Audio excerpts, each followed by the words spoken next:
जनसंवाद न्यूज, सत्य आणि विश्वासाची बातमी। उल्हासनगर महापालिकेच्या प्रभाग क्रमांक 12 मधील वडोलगाव पुलासमोरील अर्धवट रस्त्याचे काम तात्काळ सुरू करावं या मागणीसाठी गावकरी आणि स्थानिक कार्यकर्ते हे आमरण उपोषणाला बसले आहेत। जोपर्यंत प्रत्यक्ष कामाला सुरुवात होत नाही तोपर्यंत आमरण उपोषण सुरूच ठेवणार असल्याचा निर्धार शिवाजी रगडे यांनी केलाय।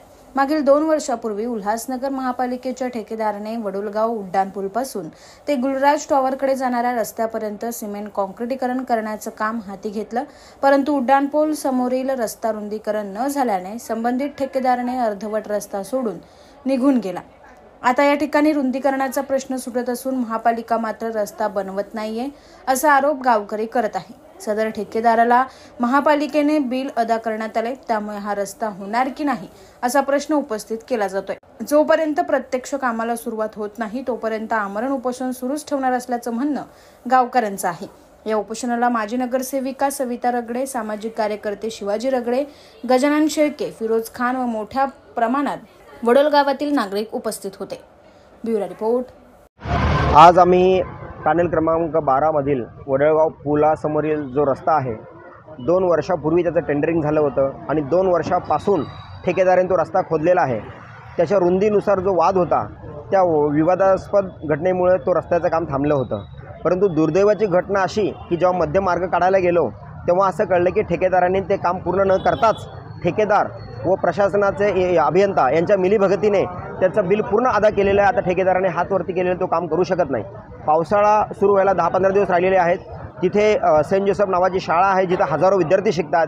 वडोलगाव आहे जिथे हजारो नागरिक राहतात। यांचा तो एकमेव रस्ता आहे आणि त्या रस्त्यामुळे दुर्घटना घडत आहेत, वारंवार अपघात होत आहेत, तरी देखील प्रशासनाला जाग येत नाही आहे आणि त्या रस्त्याचं काम होत नाही आहे। तर आज आम्ही माजी नगरसेवक गजानन शेळके, जे फिरोज खान, मी शिवाजी रगडे व आमचे संबंध वडोलगावातील सहकारी इथे बेमुदत उपोषणाला बसलेलो आहोत। आता आम्हाला आश्वासन नको, कारण यापूर्वी जेवढे आम्ही पत्र दिले त्याचे आम्हाला सातत्याने लेखी आश्वासनं दिले, परंतु प्रत्यक्षात काम झालेलं नाही आहे। तर आता जोपर्यंत काम सुरू होत नाही तोपर्यंत उपोषण संपणार नाही असाच गावकरी व आमचा सर्वांचा पवित्र आहे। सदर रस्त्याचं जे रुंदीकरणचं जे वाद होता तो वाद मिटवण्यात आला, तो वाद मिटलेला नाही आहे, परंतु त्याला तडजोड आहे। हा तडजोडीचा जो प्रश्न आहे तो प्रशासनाने गावकरी व संबंधित सर्वांशी बसून चर्चा विनिमय करायला हवा होता। तो न केल्यामुळे तो वाद एवढा निकोपाला गेला। आता सर्व गावकरी इथं बसलेले आहेत। एक मध्य मार्ग निघालेला आहे, त्या मध्य मार्गानुसार ते काम होणं अपेक्षित आहे। परंतु आता जेव्हा मध्यम मार्ग निघतोय तेव्हा असं कळलं की ठेकेदार आपला बिल काढून बसलेला आहे। म्हणजे हा एक प्रकारे भ्रष्टाचाराचा नमुना आहे आणि अभियंता व ठेकेदार यांनी मिळून हा केलेला भ्रष्टाचार आहे। तुम्हाला पत्र दिलं, नवीन एस्टिमेटचं बनवलंय, मग ते काम कधी सुरू होणार?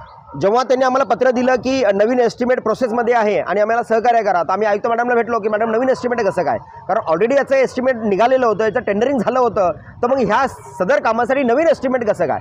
तर आमच्या सर्वांसमोर, उपायुक्तांसमोर आयुक्त मॅडमने असा आक्रमक पवित्रा घेतला होता की ज्यांनी कोणी एस्टिमेट बनवलं एक तर एस्टिमेट चुकीचं आहे का चुकीच्या पद्धतीने बिल काढलं। मग चुकीच्या पद्धतीने बिल काढलं असेल तर ठेकेदाराला काळ्या यादीत टाका आणि जर एस्टिमेट चुकीचं असेल तर मग अभियंत्याला सस्पेंड करा, असं मॅडमचं म्हणणं होतं।